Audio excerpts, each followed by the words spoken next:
Hello everyone, this is ऋतु और स्वागत है आप सभी का सीटेट प्रीवियस ईयर क्वेश्चंस की सीरीज में। इस सीरीज में हम डिस्कस कर रहे हैं सोशल साइंस के प्रीवियस ईयर क्वेश्चंस को, जो कि दिसंबर 2021 में पूछे गए थे। इन क्वेश्चंस को हम विद एक्सप्लेनेशन देख रहे हैं, जिससे कि आपके आने वाले एग्जाम्स में आपको काफ़ी हेल्प मिलेगी। आज हम 30 दिसंबर 2021 का ही क्वेश्चन सॉल्व करेंगे, क्वेश्चन पेपर। इसके कुछ क्वेश्चंस हमने ऑलरेडी डिस्कस कर लिए हैं, आगे के हम इस वीडियो में डिस्कस करेंगे। You can also follow me on social media, Facebook page है, इंस्टा आईडी है और टेलीग्राम चैनल है। सभी का लिंक आपको डिस्क्रिप्शन में मिल जाएगा। पहला क्वेश्चन है, जो तापमान आप रोज महसूस करते हैं वह हवा की गर्माहट और ठंडक है। किसी भी स्थान का तापमान इससे प्रभावित होता है। तो वो पॉइंट्स आपको इसमें बताने हैं जिस चीज़ से टेम्परेचर जो है इफेक्ट होता है, टेम्परेचर पर प्रभाव पड़ता है, इन्फ्लुएंस होता है टेम्परेचर। तो यहाँ पर अगर हम सही ऑप्शन की बात करें तो ये हो जाएगा ऑप्शन नंबर सेकंड, ए, बी और डी। ए, बी और डी की बात करें तो स्थान का अक्षांश, जगह की ऊंचाई, सी लेवल से जगह की ऊंचाई कितनी है ये डिपेंड करता है कि टेम्परेचर कितना होगा उस जगह का। और डी है गर्म और ठंडे महासागरीय धाराओं की उपस्थिति से। तो स्थान के अक्षांश की बात करें तो अगर आपने लैटिट्यूड लाइन्स पढ़ी हैं तो हमने देखा था पृथ्वी पर लैटिट्यूड लाइन कुछ इस तरह से हैं, और इक्वेटर के पास वाली जो लाइन्स है ये यहाँ पर, ये बीच वाला जो जगह है यहाँ पर टेम्परेचर ज़्यादा रहता है, ये टोरिड जोन कहलाता है। इसके बाद आता है टेम्परेट जोन, यहाँ पर टेम्परेचर इससे थोड़ा कम रहता है, जो इक्वेटर के पास रहता है। इसके ऊपर आता है फ्रिजिड जोन, जहाँ पर बर्फ जमी रहती है। तो इस तरह से जो है टेम्परेचर डिपेंड करता है किस पर, अक्षांश पर आप कहाँ पर हैं, आपकी उपस्थिति अक्षांश पर किधर है, तो ये प्रभावित करता है टेम्परेचर को। ये बात बिल्कुल सही है, तो ए इसमें हो जाएगा। जगह की ऊंचाई से मतलब है कि सी लेवल से ऊंचाई कितनी है। देखो, जो भी हम जगह की ऊंचाई नापते हैं वो सी लेवल से नापते हैं। अगर आपने ज्योग्राफी में चैप्टर पढ़ा होगा तो उसमें आप समझ गए होंगे इस चीज़ को। सी लेवल जो है, मान लो ये सी लेवल है, अब यहाँ से जगह की ऊंचाई कितनी है ये इस पर डिपेंड करता है टेम्परेचर कितना रहेगा। अगर ऊंचाई ज़्यादा है तो टेम्परेचर भी कम रहेगा, ऊंचाई ज़्यादा है तो टेम्परेचर कम रहेगा। मतलब मान लो आप किसी पर्वत की चोटी पर जा रहे हैं या पर्वत पर जा रहे हैं कुछ ऊंचाई पर, तो वहाँ पर आपको टेम्परेचर कम मिलेगा। लेकिन अगर आप मैदानी इलाके में आ जाएं तो टेम्परेचर वहाँ पर ज़्यादा मिलेगा। तो ये भी डिपेंड करता है कि सी लेवल से उसकी जगह की ऊंचाई कितनी है। ये जो है हमारा तीसरा पॉइंट, गर्म और ठंडे महासागरीय धाराओं की उपस्थिति। तो देखो, जो ओशन करंट से होती हैं, जो गर्म धाराएँ होती हैं, तो गर्म धाराओं की वजह से तो टेम्परेचर बढ़ेगा, यानी गर्मी बढ़ेगी। और जहाँ ठंडी महासागरीय धाराएं बहेंगी वहाँ पर टेम्परेचर गिरेगा, यानी टेम्परेचर कम होगा वहाँ का। तो इन तीनों चीज़ों की वजह से टेम्परेचर प्रभावित होता है। ये बात बिल्कुल सही है, सी यहाँ पर नहीं होगा, क्योंकि देखो जो देशांतर है, देशांतर से कोई प्रभाव नहीं पड़ता टेम्परेचर पर। देशांतर लाइनें कुछ ऐसी होती हैं, लंबी लॉन्गिट्यूड लाइन्स इनको बोलते हैं, और इसके हिसाब से हम क्या है टाइम डिसाइड करते हैं। तो टाइम डिसाइड होता है लॉन्गिट्यूड लाइन्स के हिसाब से, देशांतर लाइनों के हिसाब से। तो टेम्परेचर का इससे कोई लेना देना नहीं है। नेक्स्ट क्वेश्चन है, इसमें भी 3 स्टेटमेंट्स दी हुई हैं और आपको सही पहचानना है कौन सा सही होगा। तो सही ऑप्शन की बात करें तो ऑप्शन नंबर 1 हो जाएगा, both A and B are correct. A and B कौन कौन सी हैं? पृथ्वी द्वारा प्राप्त सूर्य तप इसकी सतह को गर्म करता है, ये बात बिल्कुल सही है। जो सूर्य से किरणें आती हैं वो सूर्य तप उसको कहा जाता है, और वो जो है पृथ्वी को गर्मी देती है, ये बात बिल्कुल सही है। अगर सूरज दिखाई ना दे तो आपने देखा होगा यहाँ पर गर्मी नहीं रहती बल्कि ठंड पड़ हो जाती है, और बहुत सारी चीज़ें इससे प्रभावित हो जाती हैं। दूसरा है, सूर्य तप से गर्म होने के बाद पृथ्वी स्वयं एक विकिरण पिंड बन जाती है।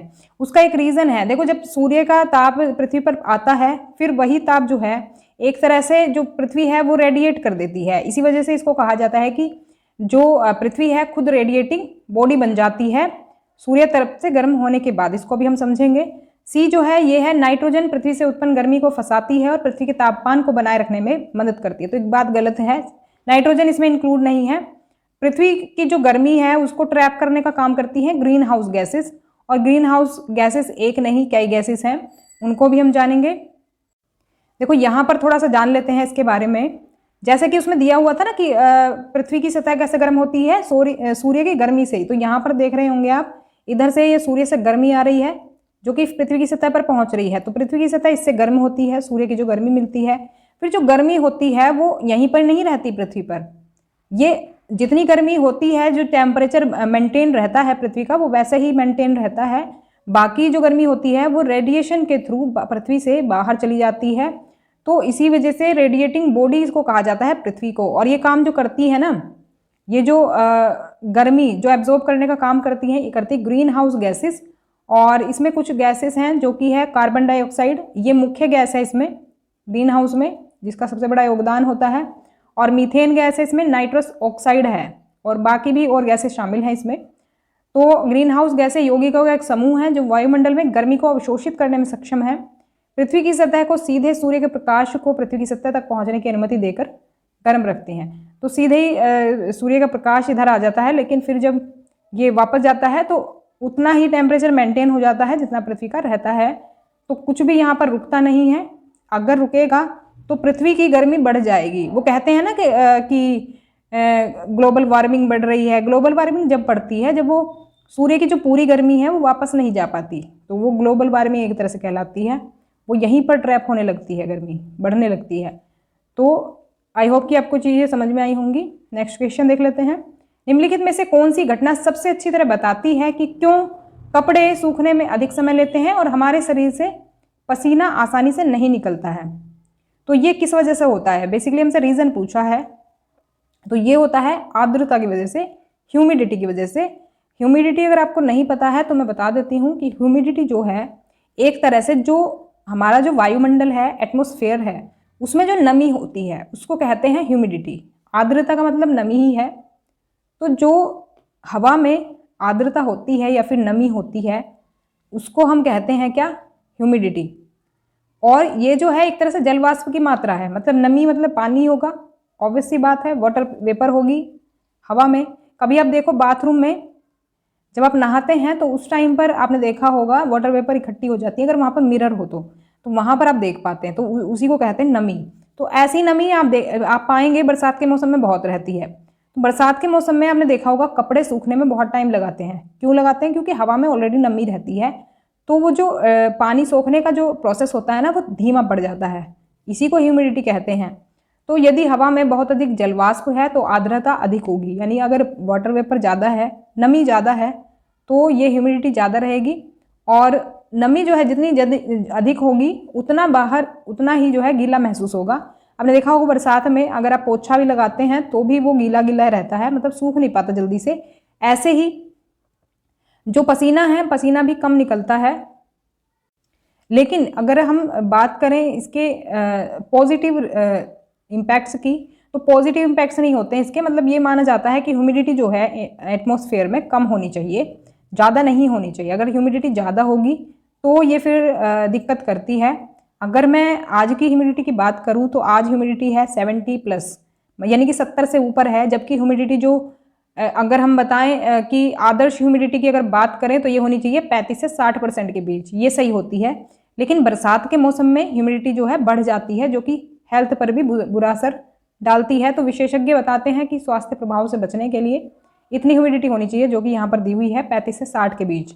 अगर इससे ज़्यादा होगी तो ह्यूमिडिटी वो हेल्थ के लिए भी अच्छी नहीं होगी, और फिर वही रिजल्ट निकलेगा उसका, कपड़े भी देर में सूखेंगे और पसीना भी नहीं निकलता है आसानी से। नेक्स्ट क्वेश्चन है, यहाँ पर टाइप्स ऑफ फॉरेस्ट दिए हुए हैं और भारत में इनका स्थान दिया हुआ है कि कहाँ पर ये पाए जाते हैं इस तरह के वन।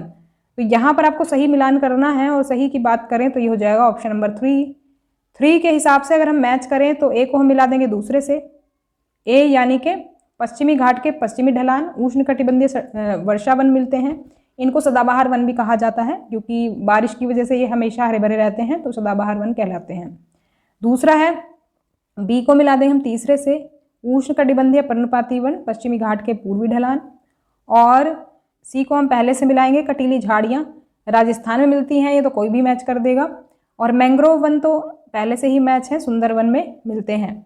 सुंदरवन में बेसिकली मैंग्रोव वन ही मिलते हैं, जब दलदली एरिया होता है, जहाँ मतलब कीचड़ सा रहता है हमेशा, वहाँ पर ये वन पनपते हैं, मैंग्रोव वन। तो ये एक तो पश्चिमी बंगाल में मिलेंगे आपको ज़्यादा, और दूसरा गुजरात में मिलेंगे। तो ये एरिया में ये ज़्यादातर मिलते हैं। तो सुंदरवन का जो इलाका है वो पश्चिमी बंगाल में पड़ता है। यहाँ पर आप इन सभी वनों को डिटेल में पढ़ सकते हैं। तो देख लेते हैं मोटे मोटे तौर पर। वर्षावन जो है, देखो ये घने जंगल होते हैं, भूमध्य रेखा के पास मिलते हैं ये, और उष्ण कटिबंध के करीब के क्षेत्रों में मिलते हैं। साल भर गर्म रहते हैं और भारी वर्षा यहाँ पर होती है। पत्ते पूरी तरह से नहीं गिरते हैं, तो इसी वजह से ये सदाबहार कहलाते हैं। और देखो सूरज की रोशनी भी इनकी जड़ों तक नहीं पहुंच पाती क्योंकि घने रहते हैं। इसमें मुख्य पेड़ रोजवुड, आबनूस, महोगनी जैसे पेड़ यहाँ पर मुख्य रूप से मिलते हैं। यहाँ पर नेक्स्ट वनों की बात करें तो ट्रॉपिकल डिसीजियस फॉरेस्ट हैं, उष्णकटिबंधीय पर्णपाती वन। ये मानसूनी वन भी कहलाते हैं, जो कि भारत के बड़े हिस्से मिलते हैं। ये पूछा जाता है बड़े हिस्से में भारत के कौन से वन पाए जाते हैं, तो मानसूनी या फिर पर्णपाती वन। उत्तरी ऑस्ट्रेलिया और मध्य अमेरिका में मिलते हैं ये। और सूखे मौसम में पेड़ पानी बचाने के लिए अपने पत्ते गिरा देते हैं, पहले भी इसके बारे में जान चुके हैं। और दृढ़ कास्ट पेड़ हैं ये, हार्डवुड है इनकी। और इसमें शामिल है साल, सागौन, नीम और शीशम। तो इसी वजह से ये जो पेड़ हैं लकड़ी बनाने के मतलब लकड़ी इनकी जो होती है वो फर्नीचर के काम में आती है या फिर निर्माण सामग्री जो बनाई जाती है। और इसमें जानवर जो मुख्य रूप से बाघ, शेर, हाथी, लंगूर, बंदर, ये सभी जानवर इसमें मुख्य रूप से मिलते हैं। ये अगर वनों की बात करें तो मिलते हैं मध्य प्रदेश में, उत्तर प्रदेश में, छत्तीसगढ़ में, उड़ीसा में और महाराष्ट्र के भी कुछ भागों में ये मिलते हैं।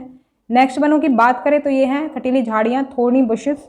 और ये मिलती हैं रेगिस्तानी इलाकों में, जहाँ पर सूखा पड़ता है, बारिश नहीं मिलती, तो वहाँ पर मिलती हैं क्योंकि पत्तियों की ज़रूरत नहीं है, तो इसलिए झाड़ी की फॉर्म में रहते हैं। तो क्योंकि यहाँ पर पत्तियाँ होंगी तो सारा पानी जो भी पानी तो रहता ही नहीं है, तो पत्तियाँ कहाँ से होंगी? पत्तियाँ तो वाष्पोत्सर्जन की क्रिया करती हैं ना, तो इसलिए पत्तियाँ नहीं होती इन पेड़ों में ज़्यादातर। तो इसमें कुछ पॉइंट ध्यान रखना, ये पूछे जाते हैं क्वेश्चंस में। ये जो है रेगिस्तानी इलाकों में मिलते हैं या तो फिर महाद्वीपों के पश्चिमी किनारों पर ये पाए जाते हैं, क्योंकि पश्चिमी किनारा जो है एक तरह से सूखा रहता है महाद्वीपों का, तो वहाँ पर ज़्यादातर रेगिस्तान मिलते हैं। और रेगिस्तान की वजह से ही ये कटीली झाड़ियाँ मिलती हैं। कम बारिश और चिलचिलाती गर्मी के कारण यहाँ पर वनस्पति कम होती है। और भारत का महान रेगिस्तान जो है थार मरुस्थल, यहाँ पर ये वाली कटीली झाड़ियाँ मिलती हैं। और रेगिस्तान के कुछ सामान्य जानवर हैं ऊँट, दक्षिण अफ्रीकी शेर। नेक्स्ट जो फॉरेस्ट है वो है मैंग्रोव फॉरेस्ट, जो कि हमने ऑप्शन में देखा भी था। तो ये ऐसे झाड़ियाँ वृक्ष होते हैं जो कि खारे पानी या फिर अर्ध खारे पानी में पाए जाते हैं, तो खारा पानी होगा यहाँ पर। और ये ऐसे तटीय क्षेत्रों में होते हैं जहाँ कोई नदी सागर में बह रही होती है, यानी कि दोनों का जो जल होता है मिला जुला, मीठा और खारा पानी, उसके मिश्रण में ये वन जो है अच्छे पनपते हैं, ध्यान रखेंगे। नेक्स्ट क्वेश्चन है, एक टीचर अपनी क्लास में पॉपुलेशन के बारे में और उसके कंपोजिशन के बारे में पढ़ा रही है और अपने छात्रों को एक जनसंख्या पिरामिड दिखाती है। वो जो जनसंख्या पिरामिड है वो आधार पर तो व्यापक है, यानी नीचे से तो चौड़ा है और तेजी से शीर्ष की ओर संकुचित हो रहा है, कुछ इस तरह से वो हो रहा है ऊपर की तरफ। वह किस देश के जनसंख्या पिरामिड का उपयोग कर रही होगी? तो एक तरह से हमसे पूछा है ये वाला जो जनसंख्या पिरामिड है इस तरह का, वो किस देश का है? इसका करेक्ट आंसर हो जाएगा केन्या, ऑप्शन नंबर 3। तो केन्या जो है उसका कुछ पिरामिड जो है, पॉपुलेशन पिरामिड कुछ इस तरह का है कि वो आधार पर तो चौड़ा है और ऊपर से वो क्या है, नैरो हो जाता है, नीचे से ब्रॉड और ऊपर से नैरो। तो यहाँ पर अगर हम इसके पिरामिड को देखें तो कुछ इस तरह का पिरामिड आपको दिखेगा।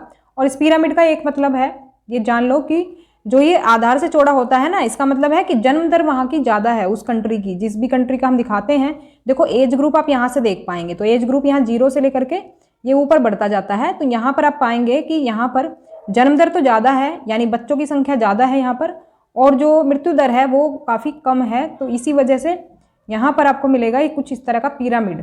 तो केन्या के पिरामिड का आधार बहुत विस्तृत है, आधार यानी जो बेस है इसका, और इसका मतलब है कि यहाँ युवाओं की संख्या ज़्यादा है, शीर्ष काफ़ी संकरा है, जिसका अर्थ है वृद्ध आयु वर्ग के में कम लोग हैं। तो अब जन्म दर ज़्यादा है तो ऑब्वियस सी बात है जो यंग जनरेशन होगी उसकी जनसंख्या जो है ज़्यादा होगी और जो वृद्ध जनसंख्या होगी वो है कम। तो यहाँ पर आप देख रहे होंगे एज ग्रुप, आप देख रहे होंगे यहाँ पर जैसे जैसे एज ग्रुप बढ़ रहा है संख्या कम हो रही है, तो जो ज़्यादा आयु के लोग हैं यहाँ पर कम है, यंग पॉपुलेशन इसमें ज़्यादा है। तो इस प्रकार के पिरामिड एक विकासशील देश में होने की संभावना अधिक है, यहाँ जन्म दर आमतौर पर अधिक होती है। तो विकासशील जैसा कि भारत भी है, यहाँ पर भी जन्म दर ज़्यादा है, तो ऐसा विकासशील देशों का पिरामिड आपको देखने को मिलेगा। नेक्स्ट क्वेश्चन है, निम्नलिखित में से कौन से प्रवास को प्रभावित करने वाले अपकर्ष कारक हैं? पुल फैक्टर हैं, यानी कि अपनी तरफ जो खींचते हैं कि भाई यहाँ पर आके बस जाओ, ऐसे ऐसे पुल फैक्टर। पुश फैक्टर्स होते हैं कि जो आप कहीं और माइग्रेट करने जाओगे, पुश फैक्टर वो होते हैं जो धकेलते हैं कहीं और जाने के लिए कि तुम कहीं और जाओ। पुल फैक्टर होते हैं जो अपनी तरफ खींचते हैं कि वहाँ पर आकर आप बस जाओ।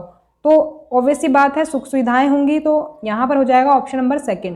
ये होते हैं पुल फैक्टर जो अपनी तरफ खींचते हैं। ए हो जाएगा काम के अच्छे अवसर अगर कहीं पर हैं तो लोग वहाँ पर आकर बसेंगे, बेहतर स्वास्थ्य सुविधाएं मिलेगी तो वहीं पर आके बसेंगे लोग, और उच्च मजदूरी मिलेगी तो भी लोग आकर बसेंगे। तो गरीबी की तरफ कौन आकर्षित होगा? तो सी तो होगा नहीं इसमें, तो ऑप्शन 2 यहाँ पर हो जाएगा। नेक्स्ट क्वेश्चन है, इसमें 3 स्टेटमेंट्स दी हुई हैं। एक्टिविटीज़ के ऊपर हैं, जैसे प्राइमरी, सेकेंडरी और टर्शरी, तीनों को का स्टेटमेंट जो दिया हुआ है वो आपको बताना है कि सही है या गलत है। इसमें सही ऑप्शन हो जाएगा option number 1, only A is true. Only A is true क्यों है? देखो, प्राथमिक गतिविधियों में प्राकृतिक संसाधनों का निष्कर्षण और उत्पादन शामिल है, बिल्कुल बात सही है। जो प्राइमरी एक्टिविटीज़ है वो सीधे जो प्रोडक्शन से जुड़ी है, एक्सट्रैक्शन से जुड़ी है, जो नेचुरल रिसोर्सेज से मिलता है। इसमें एग्रीकल्चर भी हमारा शामिल होता है प्राइमरी एक्टिविटीज़ से, क्योंकि ये सीधे हमें नेचर से मिल रहा है। सेकंड जो स्टेटमेंट है ये गलत क्यों है? क्योंकि ये जो बैंकिंग, परिवहन, विज्ञापन है, ये टर्शरी एक्टिविटीज़ में आते हैं। जो सर्विसेज होती हैं, सर्विस है ये, बैंकिंग जो है, ट्रांसपोर्ट भी सर्विस है, तो ये सर्विसेज जो है ये टर्शरी एक्टिविटीज़ में आती हैं। और ये भी गलत हो जाएगा, जो प्रोसेसिंग है नेचुरल रिसोर्सेज की वो सेकेंडरी में आती है। तो फर्स्ट ही हमारा यहाँ पर सही हो जाएगा। इनके बारे में डिटेल में जान लेते हैं। प्राइमरी एक्टिविटीज़ में शामिल हैं जो हमें सीधे नेचर से मिलती हैं। इसमें कई सारी एक्टिविटीज़ हैं जो कि कृषि, मछली पकड़ना, वानिकी, खनन, तेल और गैस निष्कर्षण प्राथमिक गतिविधियों के ये एग्जाम्पल्स हैं। 3 तरह की गतिविधियाँ होती हैं, प्राइमरी, माध्यमिक और कहेंगे हम तृतीयक, टर्शरी। 3 तरह की होती हैं ये। तो प्राइमरी हमने देख ली है। इसकी ये जो प्राइमरी एक्टिविटीज़ होती हैं ये सीधे प्रकृति से जुड़ी होती हैं, जैसे कि कपास की खेती। और अधिकांश विकासशील देश जो हैं, जैसे कि भारत है, ये प्राइमरी एक्टिविटीज़ में ज़्यादा इनकी जनसंख्या लगी होती है, कार्यबल ज़्यादा इनका प्राइमरी एक्टिविटीज़ में लगा होता है। आपको बताइए, जो कृषि है इसमें ज़्यादा जनसंख्या लगी हुई है हमारी। आगे बढ़ते हैं। सेकेंडरी एक्टिविटीज़ होती हैं जो हम नेचुरल, जो हमें मिलते हैं प्रोडक्ट्स, उनको हम प्रोसेस करते हैं, यानी प्रोसेसिंग से जुड़ा है नेचुरल रिसोर्सेज की।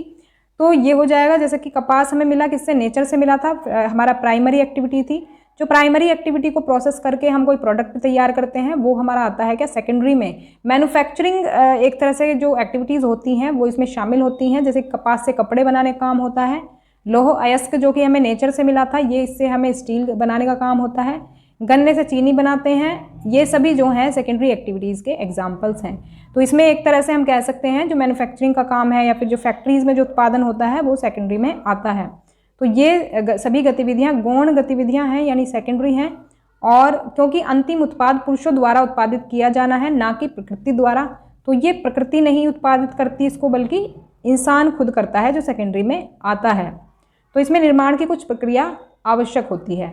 टर्शरी में जैसा कि मैंने बताया, इसमें सर्विस सेक्टर आता है जो कि सर्विस से जुड़ा हुआ है। जनशक्ति सेवा क्षेत्र का एक महत्वपूर्ण घटक है, क्योंकि अधिकांश टर्शरी जो एक्टिविटीज़ होती हैं ये कुशल श्रमिकों, पेशेवर रूप से प्रशिक्षित विशेषज्ञों और सलाहकारों द्वारा की जाती है। जैसे कि टीचर हो गया या फिर जैसे बैंक हो गया, बैंकर्स जो होते हैं, तो ये सभी जो हैं जो हमें सर्विस प्रोवाइड करते हैं। किसी भी तरह की सर्विस फैसिलिटी हो सकती है, ट्रांसपोर्ट की हो सकती है, मेडिकल की हो सकती है, ये सभी आते हैं सर्विस फैसिलिटीज़ में। तो ये होते हैं टर्शरी एक्टिविटीज़। नेक्स्ट क्वेश्चन है, बौद्ध धर्म भारत के किस क्षेत्र से होकर तिब्बत पहुंचा? Through which region of India did Buddhism reach Tibet? इसका करेक्ट आंसर हो जाएगा ऑप्शन नंबर 2, लद्दाख। तो देखो, अगर हम बात करें तिब्बत की और लद्दाख की, तो दोनों में मिला जुला कल्चर है। जो कल्चर है तिब्बत का वो थोड़ा बहुत क्या है, लद्दाख में पहुंच गया, और लद्दाख की जो चीज़ें थी वो तिब्बत पहुंच गई। तो दोनों का एक तरह से जो कल्चर है वो एक्सचेंज हो गया।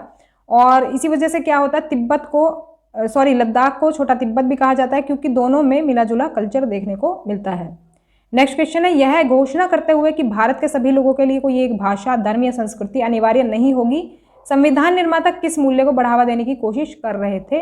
इसका जो करेक्ट ऑप्शन होगा ऑप्शन नंबर 3 हो जाएगा, विविधता।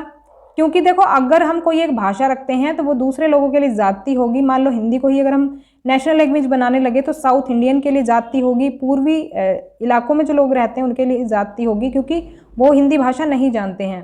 तो किसी भी एक लैंग्वेज को हम नेशनल लैंग्वेज नहीं बना सकते, कोई एक धर्म हम लागू नहीं कर सकते, कोई एक कल्चर हम नहीं ला सकते, क्योंकि हमारे यहाँ पर क्या है, विविधता है। तो इसी को बढ़ावा देने के लिए संविधान निर्माताओं ने कहा कि हम कोई एक भाषा नहीं रख सकते, हम एक धर्म नहीं रख सकते, क्योंकि हमारे यहाँ पर डाइवर्सिटी है, विविधता है, और इसको उन्होंने बनाए भी रखा।